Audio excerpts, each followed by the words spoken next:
Hello friends and welcome. This time we're going to talk about a single moving electron, the magnetic effect, the diamagnetic effect, waves, the Michelson-Morley experiment, and inertia. Last time we discussed atoms and how electrons are arranged around the atoms.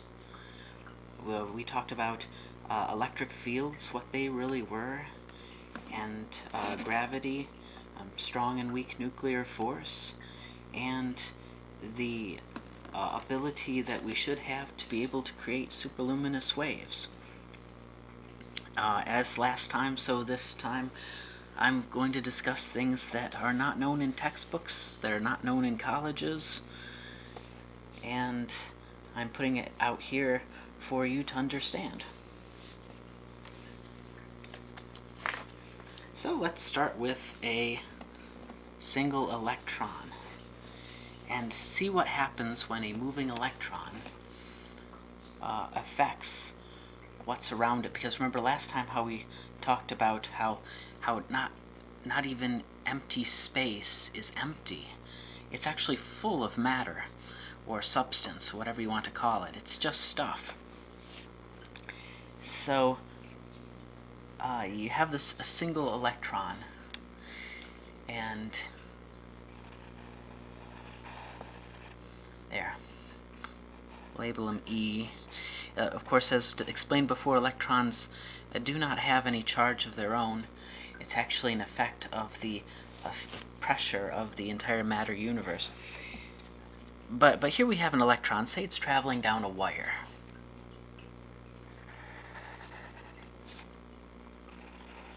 Okay, it's going this way. So yeah, electron's going this way. Now what happens is, when it's going through the matter universe, which is not empty but is full of matter, it's running into stuff. So there's a pile of stuff at the electron's head. That piles up on at the front of the electron in the direction that the electron's traveling. So here you got this pile of stuff that's piling up as the electron moves forward.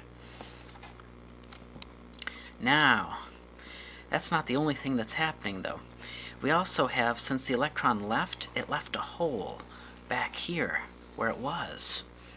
And a hole is a low pressure. So we have a low pressure behind the electron that's being pulled out from behind the electron. Why? Because this low pressure here, it's being stretched like this. As the electron travels forward, see, it's being stretched like this as the electron travels this way. So this low pressure here is coming off the electron's tail, and it's a long low pressure stretched in the direction that the electron is traveling. So here we have a low pressure streaming off the electron. So here's this low pressure area, and of course here's the high pressure area streaming off the electron. Now what you'll see very quickly here is that the high pressure here in front of the electron is very, very narrow.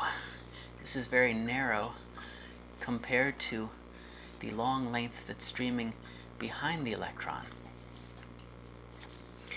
So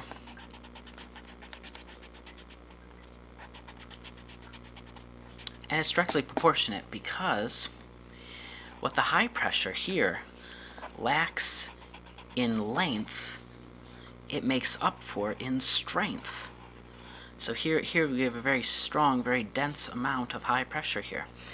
And what this low pressure lacks in strength, it makes up for in length. So the two are directly proportionate to each other. Now, how is this important? Why is this important? Because when this part here streams off, moving forward, like a wave, what we'll notice here, actually, yeah, it goes like this. What we'll notice here is that this low pressure here and the high pressure here affects matter differently. And you know, what it crashes into, what it directly ends up contacting. For example, if you have an electron, if it hits an electron, let's see. Yeah, let's talk about diamagnetism first. Okay, so if this high pressure part here hits a loose electron, now loose electron meaning that the electron is not stuck in a hole, it's just out there by itself, and it is just doing its own thing. It's loose because the atom that it's around is it's like the only electron out there in the valence shell.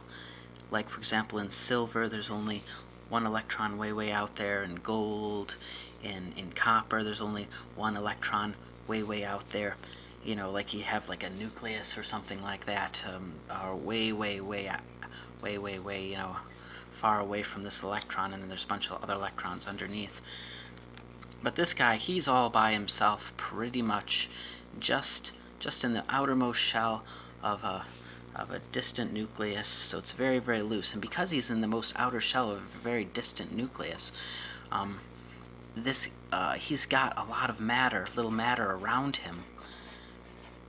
More than all the other electrons that are packed together. So you got, like, say, a nucleus. Yeah, I might as well draw that. Okay. Nucleus. Obviously, the nucleus is much larger. And then you got lots of electrons. I'm going to make them smaller just so that it can fit in here. Anyway. Okay. Lots and lots of...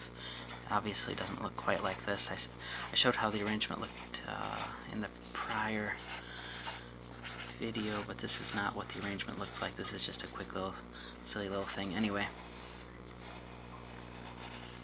so there you got your nucleus, your other electrons, and one electron way out there, and it's loose, and it can grab lots more matter. And because it has more matter around it, because it's so loose, far away from the others, whereas the ones in here have a lot less, you know, matter directly around them. This guy, this electron here, it's more massive because it's taking more mass along with it. Anyway, when it hits, when this wave here hits, this dense wave, it hits it, and because the electron's so massive, the electron just bumps back this way. And just a little bit, it goes bump, and say it makes it out all the way to here. This electron part goes all the way out to here. So it doesn't go very far when this high pressure hits it. What happens is the high pressure hits it, and then the high pressure passes. After it's done bumping it, it bumps it a little ways, and then the high pressure is passed. Why? Why'd the high pressure just pass it? Because it wasn't long enough. It didn't have the length, the long enoughness to affect the electron. It bumped the electron a little, and then the electron comes back, or bumps it a little bit up here, and it stays around there according to, you know, whatever the heat's causing the electron to do right now. Anyway, this low pressure though, that's right here and here, now that's a different story. When this low pressure comes in, oh boy, it's getting a little. Let's do another drawing because it's getting a little crowded there. Okay. So when this low pressure part of the wave hits the electron, you see how it's much longer. Okay. And it hits this electron, which is massive but loose. See, we'll give it lots more mass here. This is holding onto more stuff than the stuff at the nucleus. Okay, there, it's got lots of mass. Great. Now this time, the electron feels this low pressure coming in, and what does it do? It's a long low pressure that's passing. This low pressure moving this way, and it envelops the electron. Okay, now the low pressure's up to here. This thing, remember, low pressure is a lack of matter, so the electron falls in to the low pressure to fill the hole that the low pressure is. And so the electron falls into this hole, and the low pressure passes and actually sucks the electron back. Well, as we know, suction is actually just the matter universe pushing in on it, which again shows that the matter universe exists because suction happens. So we've got this ball getting sucked backwards into the low pressure. So if this let's see, how can we show that as why that happens diamagnetically? Okay, so the electron has gone in the opposite direction, basically, as this electron was headed. So if this electron was headed this way, then this electron ends up coming back this way. And yeah. Yep. So this electron goes this way, while this electron's going this way. You know, the affected electron in the diamagnetic effect will go the opposite way that the electron was headed. Now that this electron is moving, though, and is moving this way, there's another thing that happens. Because now this electron is producing a high pressure here and a low pressure here because it's moving. It's a moving electron, and it will affect things as well. But what's interesting in the diamagnetic effect is that, and I should have shown that before I drew these lines, is that when this affected electron here absorbed the low pressure coming from off of this electron here, when it absorbed this low pressure, the only thing left to travel on from this wave, because this wave was absorbed by this electron here, the low pressure part, but not the high pressure part. Remember, the high pressure, it pushed on this electron, but it couldn't finish. It bumped it up, and then it had bumped it back, so it didn't absorb the wave. This wave travels. This high pressure wave travels on. After this electron's passed. Okay, this high pressure travels onward until it hits a stuck electron, or many stuck electrons in the nucleus. Remember, like we were talking about how the nucleus might, it would have many other electrons, and it hits the electrons here, and it pushes these electrons this way, and it pushes these electrons this way, and it pushes all these electrons this way. Well, these electrons, they exert they sort of push on this nucleus, and this nucleus goes flying back this way, and that causes this whole atom to go flying back this way. So you can actually produce motion in a substance that has loose electrons, because the loose electrons absorb the low pressure part of the wave, but they do not absorb the high pressure part of the wave. This is known as diamagnetism.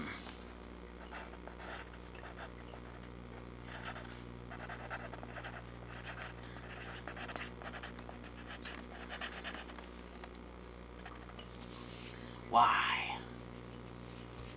Not sure I spelled that right. Is that an S or a Z? Nah, I think it's a Z. Anyway, it doesn't matter.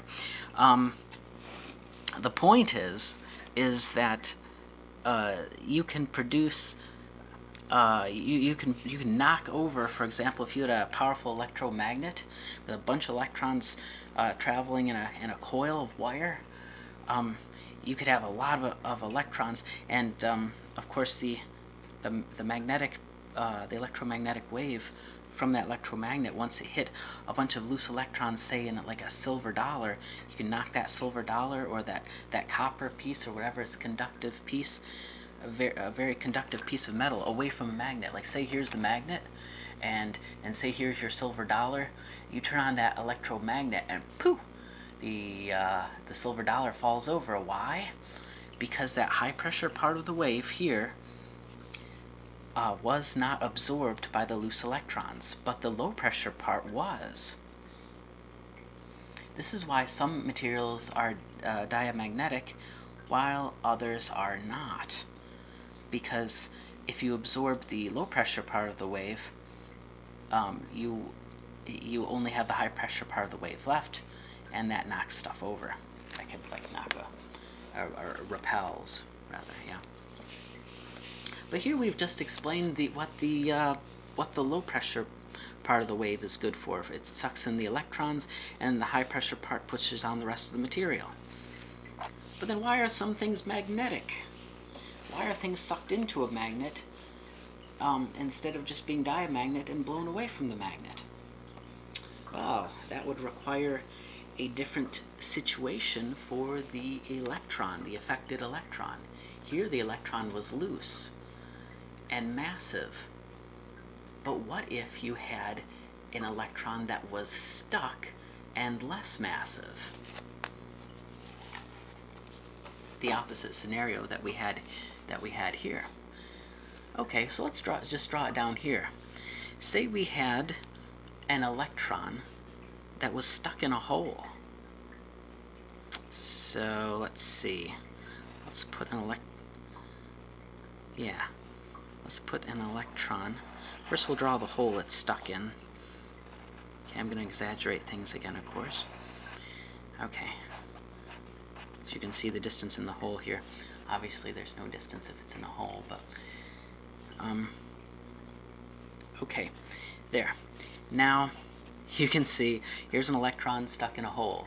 Now it's very not massive, but it's stuck in this hole, and so because it's not very massive and yet it's stuck in a hole just so that when the high pressure part of this wave reaches this electron, this stuck electron, it pops it out of the hole. And when it pops it out of the hole, it goes flying. But to have it be stuck in a hole like this, it has to be a little closer to the nucleus. So here's the nucleus. And a bunch of other electrons around it again. Here we're describing magnetism.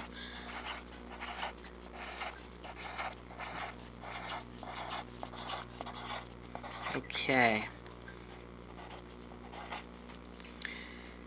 And it's going to pop right out of this hole that it's in because this high pressure part hits it. So it goes flying out. Pew! And why is it able to go flying out? By just this short low pressure? Because the short low pressure is strong enough so that it pops it right out of the hole. It needed strength instead of length. And then this electron goes flying this way. And because the electron went flying this way, it absorbed the low pressure. I'm sorry, it absorbed the high pressure.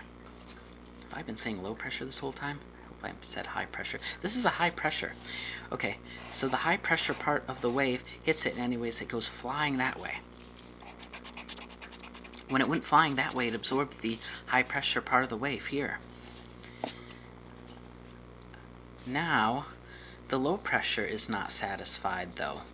So what do you suppose the low pressure does? Well, when the low pressure travels on and hits a stuck electron or many stuck electrons, that it cannot move, these stuck electrons fall into the hole a bit. So they go this way. And this one goes this way. And when these are pulled this way, so is this whole atom pulled this way towards the magnet. So this whole atom gets sucked in by the low pressure that wasn't absorbed by this affected electron. And that's how magnetism works. As you can see, it's all just traveling areas of high and low pressure. And the shape of this wave here and the condition of the electron, whether it's stuck in a hole and lightweight or whether it's massive and loose, determines if it's going to be affected by which part of the wave, whether it's the high pressure streaming off the electron's head or the low pressure streaming off of the electron's tail. And the reason why this low pressure here does not affect this loose electron is because it's too weak to pop it out of its hole. It can't suck it in and pop it out into this whole area because it's already in a hole. And it's just stuck there. It's too long in length and doesn't have enough strength. The length isn't the problem, it's the strength to get it out of the hole that's lacking. So this, of course, travels on, sucks on the material, and the whole material is sucked into the magnet. This would be like iron or cobalt or nickel, something with two outer those elements with two outer electrons can be magnetic. Now, why? Why can those materials be ferrous? Why can those materials be magnetic, rather? Just because, relative to other materials. Why do those show magnetic properties and, for example, water doesn't? Well, it's because, you see, in order for this electron to be stuck in a hole, it has to be stuck in a hole around this atom. Because, you know what, I forgot to mention that when this electron gets unstuck, it will spin around the rest of these.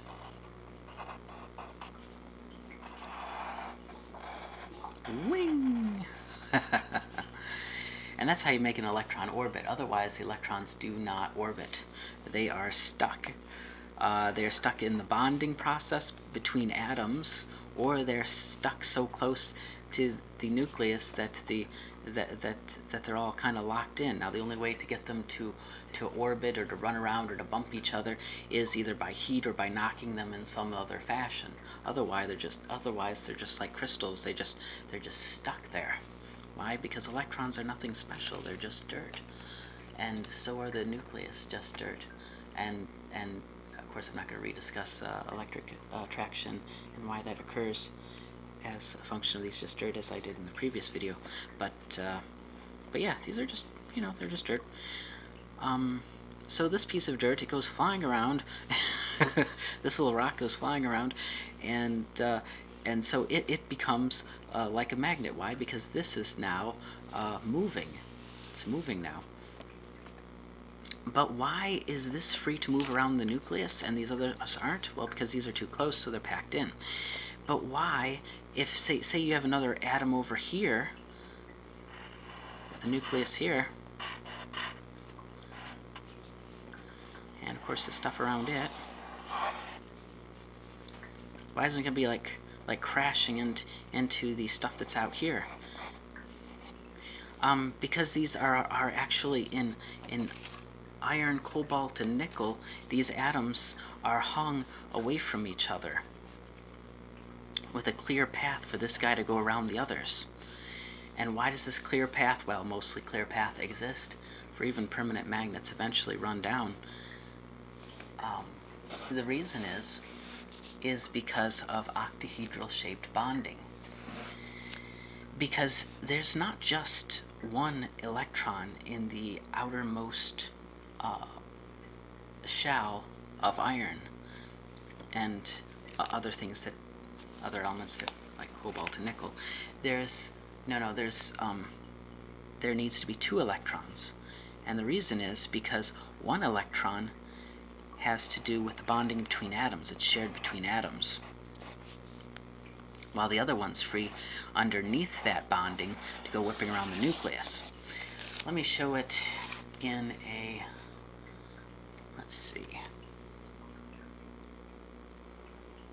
Okay. So say you have a nucleus, and say you have, let's see if I can draw this so you'll be able to see it.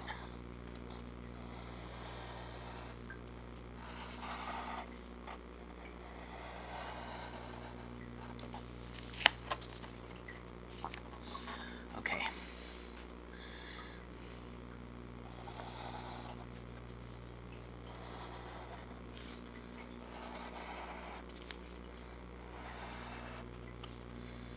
There.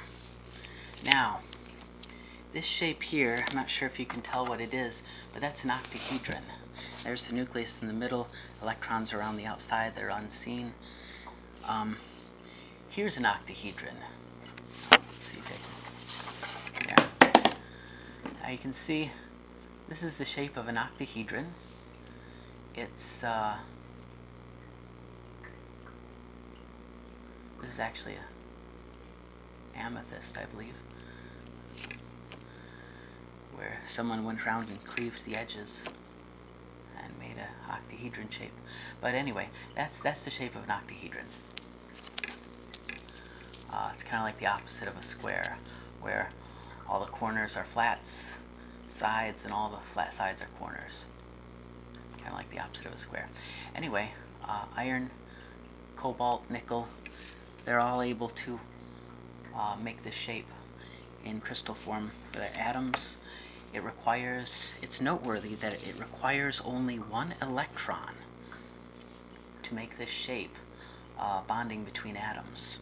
And that's the point in all this showing you the shape and why it happens, is because in this, you have this atom here of iron contributes only, okay, this atom in iron here contributes only 1 electron per the bond between atoms.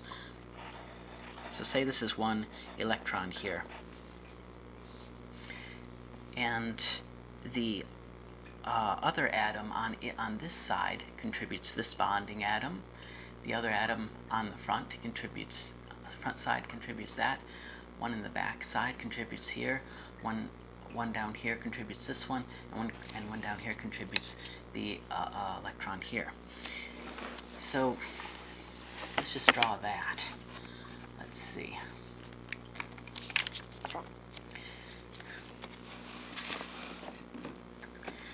So it would look like,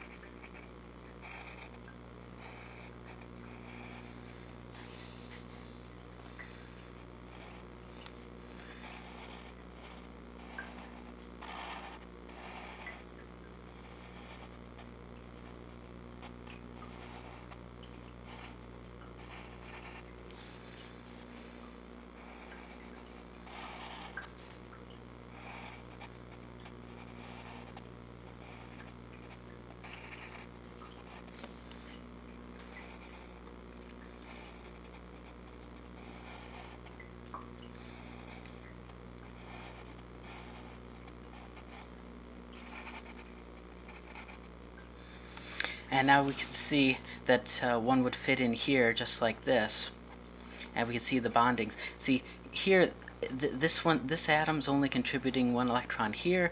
This atom here is only contributing 1 here. This atom here is contributing 1 electron here, and this atom here is contributing 1 electron here. So we can see that in octahedral shaped bonding, only 1 electron is used to bond between atoms. And of course these would be the ones down here. So you got so the crystal structure of iron, you know, it can do octahedral shape bonding as well, and this just like gold can. Now, if gold is this shape, you know, when gold does this octahedral shape bonding, then it's got one valence electron used in the bonding. So, you know, you run electricity through it, you know, then these electrons get loose on the outside, but then they reform. Of course, if you run enough electricity through it, you have crystal meltdown and the whole thing melts. Hopefully you're not running that much electricity through it, but this also shows why if you, like for example, if you heated up iron hot enough, you would cause it to not be magnetic anymore. Why?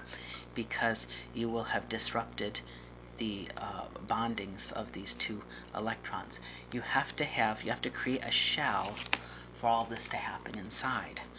You have to create a shell for this magnetic effect to occur, and this octahedron is that shell, with one electron here being used for the bonding between atoms, and the other electron just underneath it, free to take part in the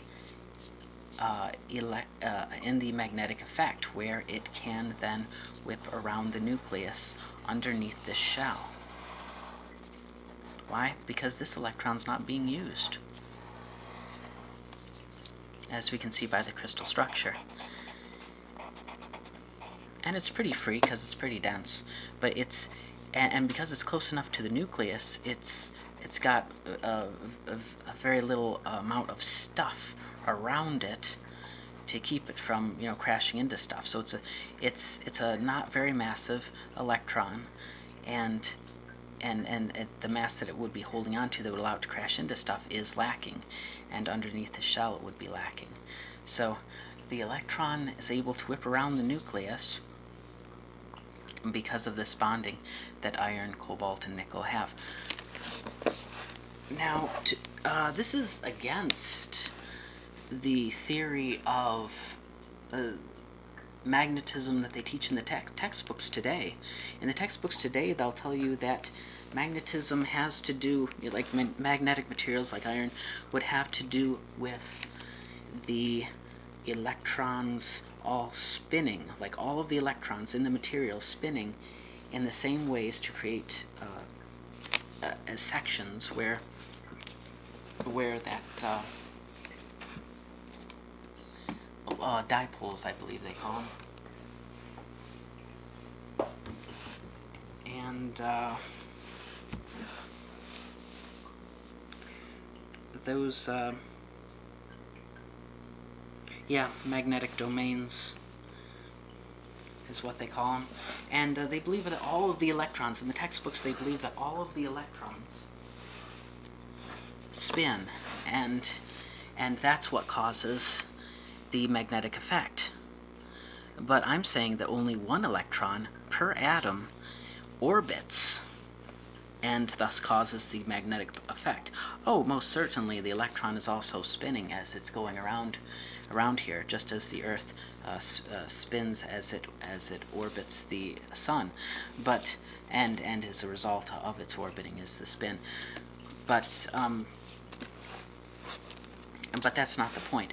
The point is that why this happens. The electron orbits the nucleus, and that causes the magnetic effect. It's just one electron here per atom that's free enough and stuck enough to take part in absorbing the high pressure that comes off of the affected, or rather, this electron's head here. So, what does this mean? Well, according to their theories, then, if you have all of the electrons spinning, then it shouldn't matter if we tie up, say, this electron here, because according to the theories in the textbooks, if all the electrons spin in iron, then tying up this guy, this guy's already tied up, but tying up this guy shouldn't affect the magnetic properties of the iron, now should it? Let's just do an experiment and see if that's true. So, here we have a wrench, right? And here we have a magnet. See? Nice magnet. Get off there. Well, anyway. You can pull it along if we want. See? That's real magnet. That's real wrench. Yeah. Okay. So let's bring in the iron pyrites. Iron pyrites is a mix of iron and sulfur. So there we have a beautiful piece of iron pyrites. This is iron and sulfur, and it's called fool's gold for a reason. As you can see, it looks like gold, but it's fool's gold. It's not very expensive, and it's also not very magnetic. In fact, it's not magnetic at all, even though it's mostly iron mixed with sulfur in crystal form. There it is. Iron not sticking to a magnet. Why? According to the textbooks, this should be magnetic, but it's not. According to what they teach in colleges, this should be magnetic, but it's not. And why is this not magnetic and this is? Because, oh, here's another beautiful piece of iron pyrites. Another lovely piece of fool's gold. It's in a cube form here. You can see also not magnetic. Beautiful though, but not magnetic. Not even a little magnetic. Anyway, why is it not magnetic? Because the sulfur bonded up this electron right here. Both electrons on the outer shell were tied up when the iron joined with the sulfur, and it caused the material to not be magnetic. So they know a lot of things in colleges, and they know a lot of things in textbooks, but they don't know this.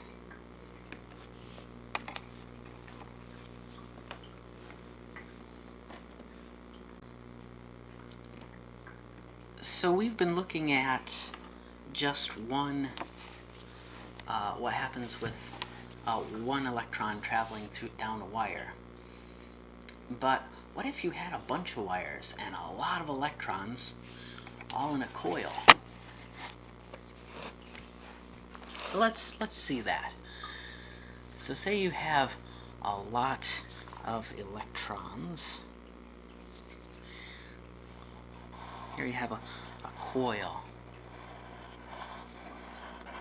Lots and lots of coils. Lots and lots of electrons traveling down the coils. There. Now, what you'd have is that, see, when you have a single electron like this, you've got, the area of high pressure here, which would help direct and the low pressure here, which grabs the loose electrons. So what you end up having is just like a flock of geese, where they fall into each other's areas of pressure, where they can ride each other's low pressures or on top of the high pressure area and slide down it, kind of like a surfer surfs on a wave. The same thing happens with an electromagnet. This would be an electromagnet, and the electrons would then fall into each other's waves, kind of like a wake on the one side. Well, it's not kind of like a wake; it is a wake. it would so that it all generates one large wave that comes off of it. To demonstrate that better, I have this thing here. So say the electrons are traveling here on this dowel, and the electrons here and electrons here, and it's like they've fallen into each other's wake, where it would go around and around and around. And just like a flock of geese in the sky, and the wave emanates off.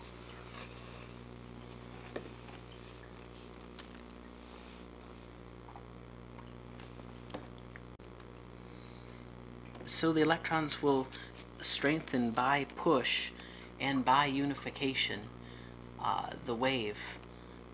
As these push in here, no matter where the electrons are in their travel, they will unify the wave that they're producing, in a circle, and fall into each other's wakes and push the high pressure along because of the push that's being pushed in through the wire. And so you have this really strong electromagnetic wave, which we can see is just a wave. And electromagnetism is just the area of circling here in this magnet. It would be a circling area of high and low pressure, where you have the high coming off of it and the low coming off of it. And it's strong because it's unified, but we still have, just like with one electron, so with many electrons, you still have an area of high pressure and an area of low pressure. And of course it repeats as long as the electrons keep going, so the wave repeats, high, low, streaming off of it in a circle, as viewed from here. Perpendicular to the flow of the electrons. And that's an important point to make, is that magnetism is perpendicular to the flow. Now, why is magnetism perpendicular to the electric flow? The electricity is flowing this way, and the magnetic effect comes in from the side. And that's true of all electromagnetic waves. You'll feel the charged part going this way, and the drawing in part, or the magnetic part, coming in this way. That's why the perpendicularness of it. It's just simply a wave. Now moving on to waves. I guess you can see how waves go.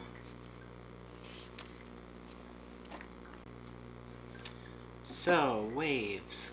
What can I tell you about waves that we don't already see from a single moving electron?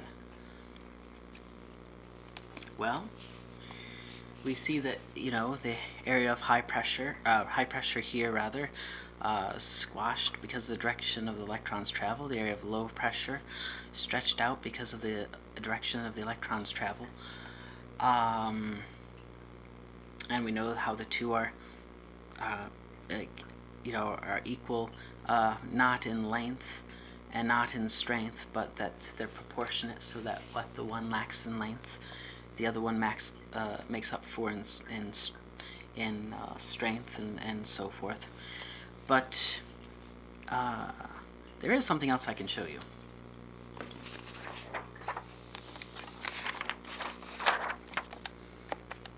Let's see.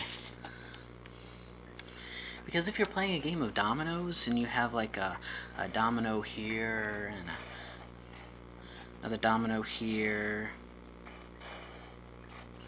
and here it is, all just a group of dominoes. You could say that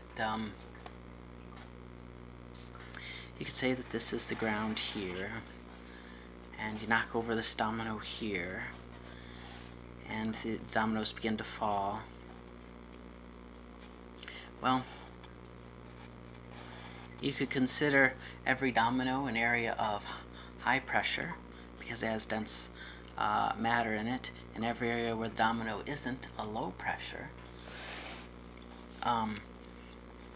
But when the dominoes begin to fall, as they do in any medium, water, air, luminiferous aether. Did I just speak heresy? Because hundreds of years ago, or over 100 years ago rather, people used to believe in luminiferous aether. This domino just tipped over. So where the dominoes are too close together, here you have your area of high pressure. And where the dominoes fell apart, here's your area of low pressure. So here you got low pressure, and here you got high pressure. So this wave will continue on.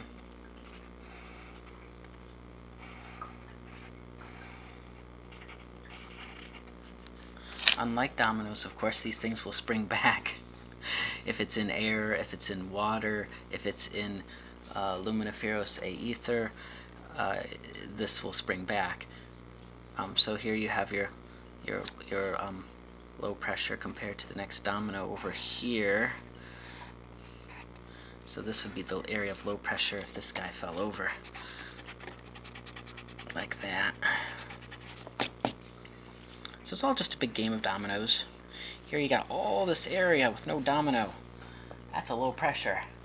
Here you got these two dominoes touching. That's an area of high pressure. And so the wave continues on. So here we've got the area of low pressure, the area of high pressure, just like when with the electron. But this is a game of dominoes. What does it really look like? Well,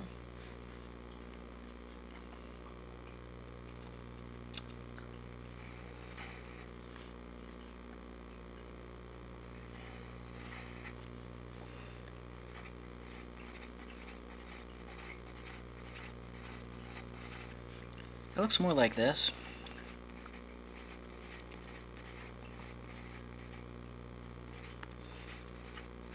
And the low pressure are just areas where there's fine stuff.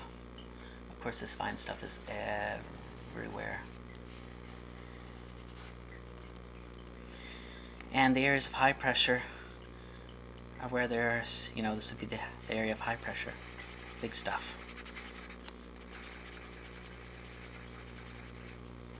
So, if the big stuff is touching, it doesn't actually touch because it'll spring away because these fill the holes better. The smaller stuff in this case will fill the holes better. Unless you can actually get them to actually touch, then they'll stick, and that's fusion, as discussed in the previous video. But there's your area of high pressure right there. And here's your area of low pressure right there. Actually, this would be farther away. That would be further away because low pressure is always, it gets dragged out there. So, area of high pressure, low pressure.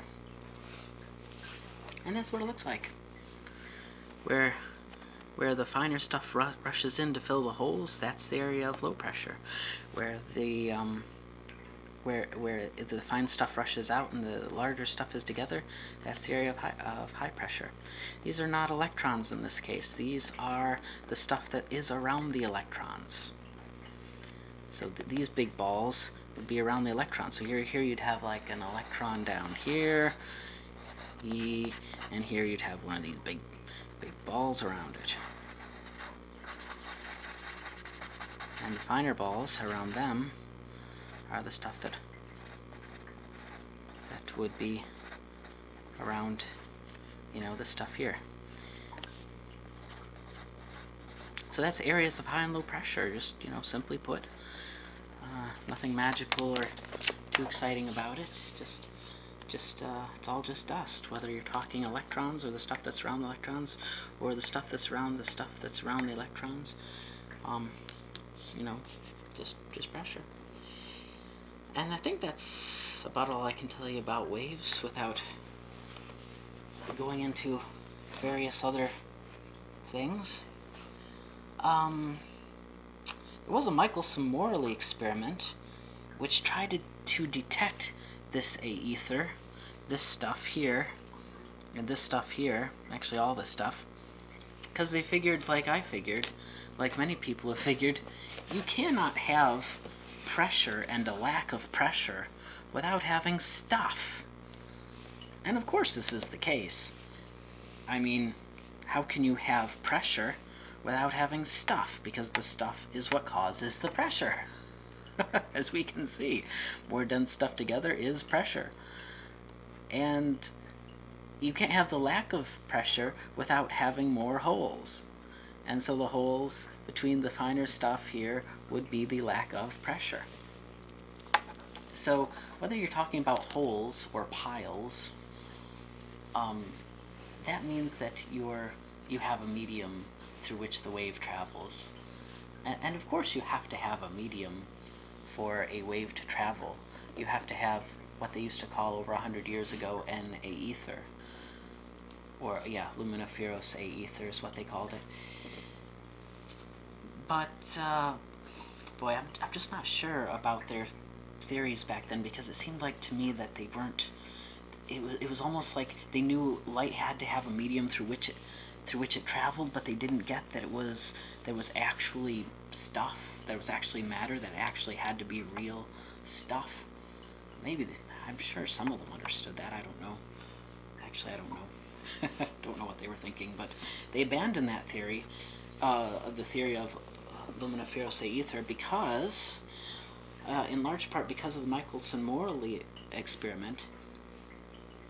And as well as because they couldn't understand what electric attraction was and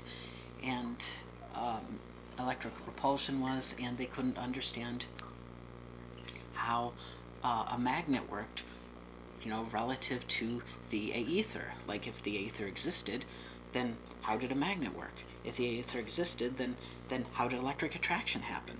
They couldn't reconcile these effects, and they knew that light had to do with moving an electron, which they considered to be moving a charge. But as I showed in the previous video, it's not moving a charge, it's moving stuff. And in the same way, we just showed the magnetic effect, and it too was shown to be a result of waves streaming off of the affecting electron's head and the affecting electron's tail, high and low pressures respectively. And this resulted in the magnetic effect, whether you're considering diamagnetism or magnetism. And so now that these things are explained, we can see that how the role of the aether, or whatever you want to call it, but it's just matter, it's just stuff, it's just substance. And because the substance exists, it's there to push, it's there to cause things that we consider to be gravity, it's there to cause things that we consider electric fields. It's not electric fields, it's just matter filling holes. Just like magnetism is just matter filling holes because of waves.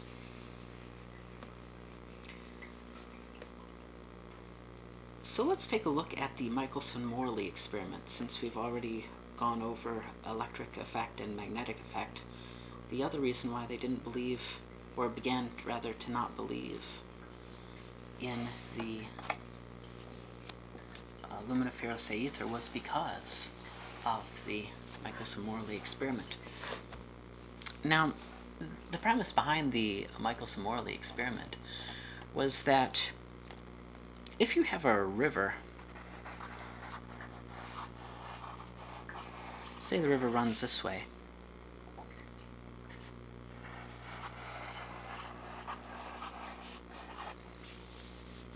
okay, and here's a bank, and here's another bank.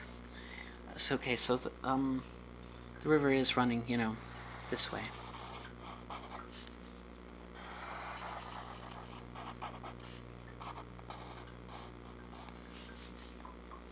And now, the idea behind the Michels-Morley experiment is that if you go across the river this way, and then back this way, this should take a shorter time to go from here to here than it would to swim from, say, here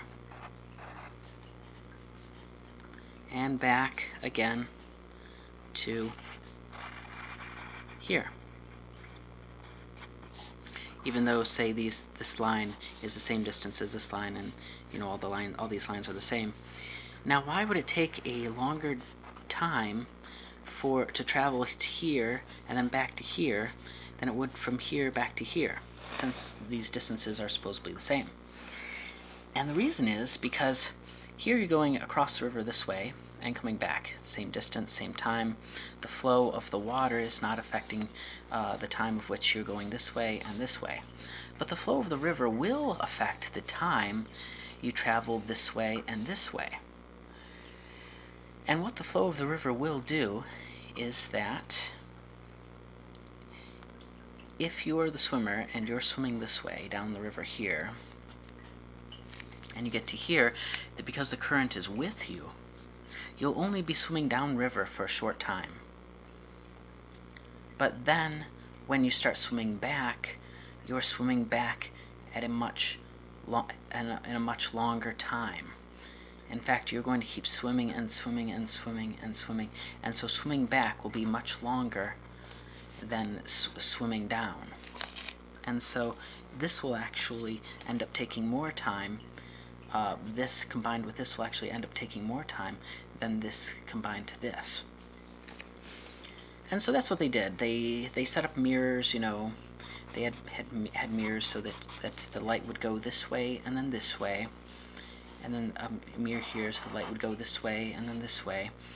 And then they had division mirrors, ways to divide up the light, so that they could use a single light beam to go this way, this way, this way, this way, dividing it, and just see, once the light intersected each other, if there was an interference pattern that indicated that it took longer to go this way and this way. And what they found out, what they call a null effect, is that it does not take any longer to go down the stream than it would up the stream. So they figured the river doesn't exist. Eventually they figured the river didn't exist. But that was eventually. Originally, the test was designed to show whether or not the Earth was traveling through. You know how the Earth orbits the sun. So you have, like, here is the Earth. I'm gonna say Earth instead. Okay, then here is the sun. Obviously, again, none of this is to proportion. And so you have the Earth orbiting the sun. We'll say we're looking at it from the North Pole, so we'll have it going counterclockwise. Okay, there we go. And they're figuring that if the Earth is moving really, really fast and also spinning really, really fast, then it should be going through this aether, this material that permeates all of space. That's there. But what they didn't seem to realize was that this aether is responsible for gravity. Now, some of them did. Fresnel had the idea that that this substance went along with the Earth. And indeed, as you can see from all of my various drawings, this substance actually goes even along with electrons, and with neutrons, and with, with nucleuses and all that. You don't, Actually, it's not a drawing of a neutron. That's a drawing of a nucleus there. But yes, there is stuff around neutrons, and there's stuff around protons, and there's, this substance, it is responsible for the gravity. And so this is why, like for example, there is a big buffer around the sun, and why there's a big buffer around the Earth, and it goes out quite a ways. And decreases in step sizes. They didn't realize this. They didn't know that at least not very much. Fresnel had an idea that the ether did go with the Earth, and this dense amount of stuff that's around the sun that we don't see, this dense amount of stuff that's around the Earth that we don't see.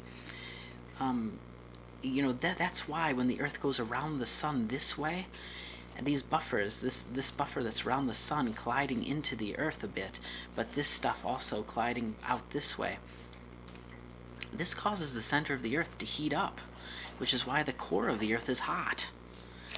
It's not because it was formed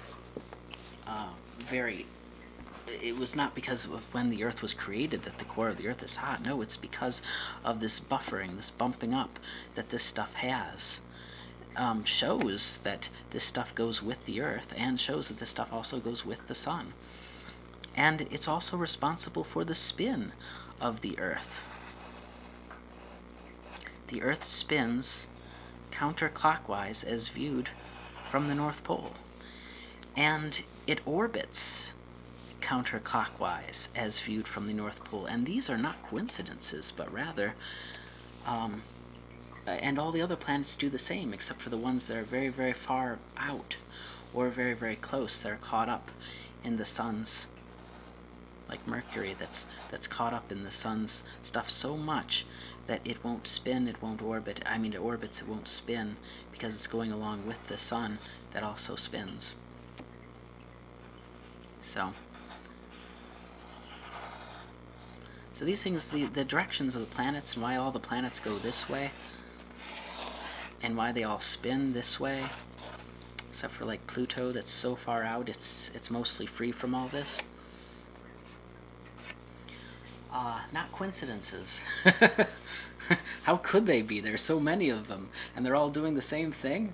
No, this isn't gravity. This again shows that the Okeanos exists. So, yeah, that's actually my old term for luminiferous aether. But yeah. Okay, but back to the point. Let's see, I kind of got off topic there talking about planets and spins and such.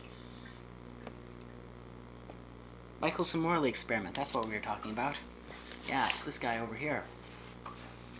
So, it went, this is supposed to be shorter than this, but it's not, because there's no flow. And they're right, in that there is no flow.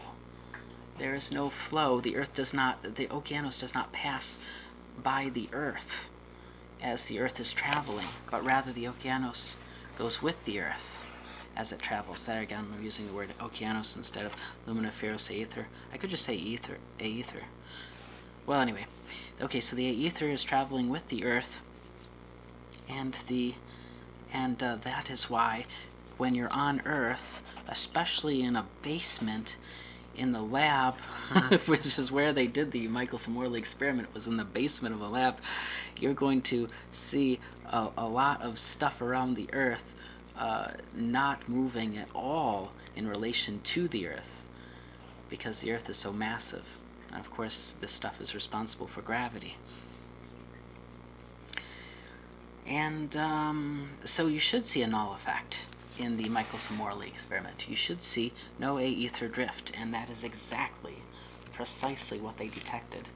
So the Michelson-Morley experiment does not disprove the existence of luminiferous aether, but rather it affirms it the only way it possibly can be, because it's responsible for gravity.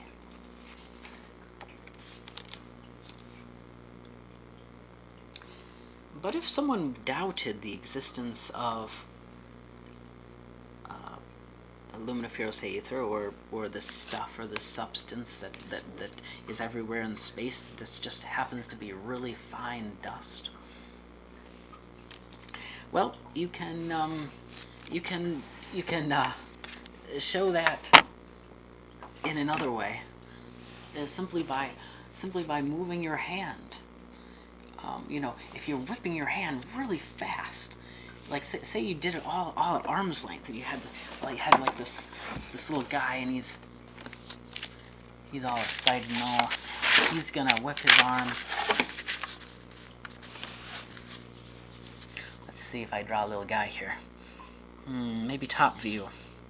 Okay, there's his head, and here's his arm.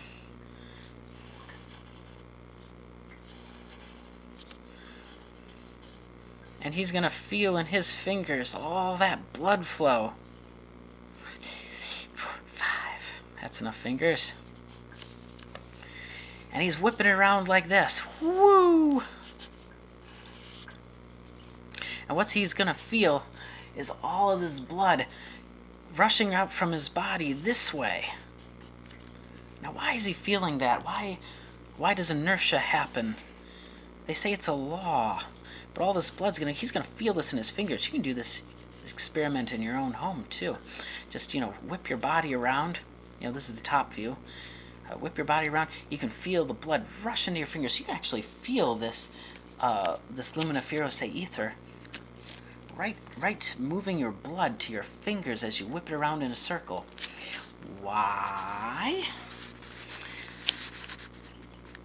Because why does matter try to travel in a straight line?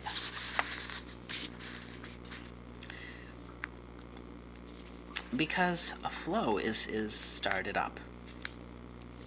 Inertia is all about flow. You've got flow that is inertia. You've got inertia of rest, which is when no flow is started. Like, for example, say you have your hand here, and you're going to start the flow, but as soon as you start the flow, something's pushing, something's piling up here and preventing you to move your hand. And something's back here pulling you back. Why? Because you left, and when you left a hole back here, and it's sucking you back. So you got the suction back this way, preventing you from moving your hand this way, and you've got a pile up here that's preventing you from pushing forward. Now, this is the case with any kind of inertia. That's inertia of rest. Anything that's going to move, rather, that has inertia. It's not a law. It's an effect, just like gravity, and it happens because of what's there. So that's inertia of rest. Inertia of motion is when finally you've started that flow. Now you're starting to move here, and now you're moving. You keep moving, and what you've done is you've established a flow. Now you've got a flow going behind your hand here, where the stuff is rushing in to fill the holes from behind, from your hand leaving, and so this rushing of stuff in allows your hand to keep on going, and this push is already pushing out and around and through. All around like this, and so you've established a flow of stuff both in front, pushing this way, and in back, and the flow that's in back is following you along. If you try to stop, that flow that you pushed and that you pulled in behind your hand will now push on you and prevent you from stopping, and that's inertia of motion. This is best demonstrated in a pool, I think. Like, say you have a pool of water, and have you ever done the whirlpool thing where you have this huge pool and you have people run around the pool? Like, say you have a person here, and they're running around the pool this way, and this person over here is running around the pool this way, and this person's running around the pool this way. And so you got these people running around this way, and it creates a flow. And that's what inertia is all about. Inertia is all about starting and stopping flows in the matter. As soon as you start moving in this pool of water, in order to make a whirlpool, it's hard to get going because there's water preventing you from going. But eventually, when you start going, the water is already flowing in your direction, and it helps you to keep on going. That's inertia of motion right there. If you stop, you'll be driven along. For inertia of motion, to start it takes a while to start the flow. So if you ever doubt whether or not this stuff that exists everywhere, even in what's considered empty space, you can also remember inertia, because inertia proves that the stuff exists everywhere. We are just fish in a giant ocean of matter. Inertia was considered a property to matter, but as we can see, it's not. Inertia is not a force, it's not a property to matter. It exists only because that the matter is just there to take part in an inertial effect. Whether the inertial effect is to hold things back or to allow things to flow. This is the way it is with inertia, with gravity, with electric fields, with magnetic fields, with nuclear force, or any other force, any property of matter. None of it exists. Not any single property of matter exists. No force exists other than matter just existing. It all springs from matter just existing. And that is the grand unified theory of physics, is that matter simply exists. It simply is. Perhaps next time I'll talk about how matter is both time and space, and show we know what time and space really are, and how it's just the push of the matter.